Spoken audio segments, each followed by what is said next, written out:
Well, hey, thank you so much, Shazara and Jennifer Severe, for joining us in this time. And we just want to say thank you for the ministry that's happening in Moldova and for all that God's doing. And so tell us about kind of what's happening in Moldova right now, and then what's happening with the refugees that are coming in from Ukraine. So in Moldova, at the moment, we feel a terrible inflation. Since February, we have been under stress.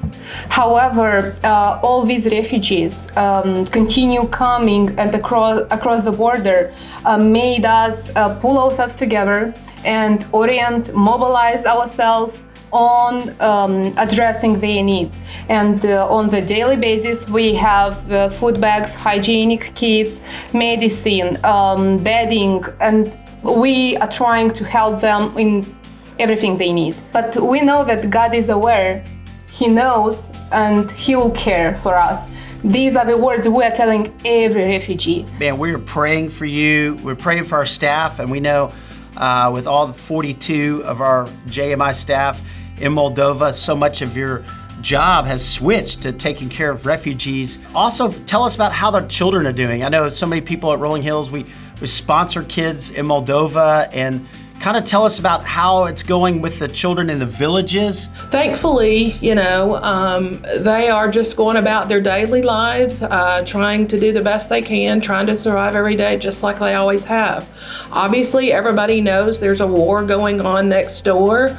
But nobody seems too focused on it. Everybody's more focused on the inflation, the fact that inflation here is at least 30% in most sectors. Given that they're an already very poor country, the poor are just getting poorer here. But the kids are good, the kids are happy, they're kids, and thankfully they're resilient, and so they're all doing well. Nobody seems to be scared, nobody seems to be worried, specifically about what's going to happen to them. So that's always a good sign.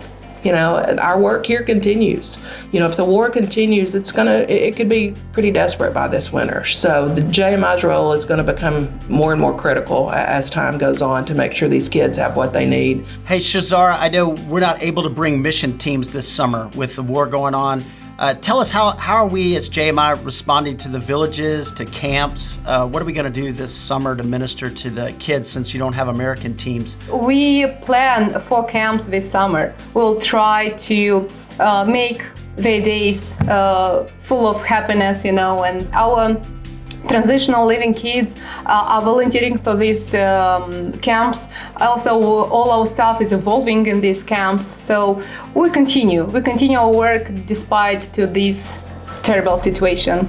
We're basically going to try to have at least a day camp in every village where we serve. That's a big undertaking, but the kids look forward to this. And so even though the Americans couldn't come, we definitely didn't want them to have to miss camp. Praise God. Thank y'all for doing that with everything else going on, and you stepping into that gap and having our transitional living kids. I know that's amazing. Jennifer, I know I call you Mama Jen because I remember when you went with Rolling Hills on the first mission trip you went on, and talk about how you now are living in Moldova. You have felt God's call to sell everything here. You're a corporate attorney, and now you've said, I want to go live there. Talk about how that call happened in your life in the middle of a war, going and living there to serve and to work.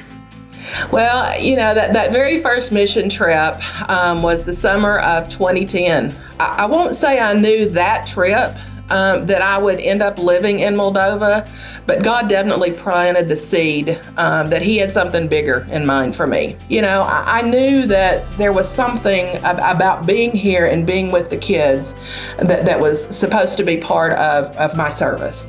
And so I moved to a tiny apartment, saved basically every penny I could after a lot of lessons on patience and on trusting in God's timing and not mine, even though I wanted to be here years ago. I finally was able to retire in December. And so here I am. I've got a huge, beautiful family here. I've got 12 or 13 that I call mine. My oldest is now 26, and he's now married and has a baby. So not only am I Mama Jen, I'm Grandmama Jen now. And I'm so thankful, it was God's timing. And just thank you for going, for serving, for making a difference. We love you guys.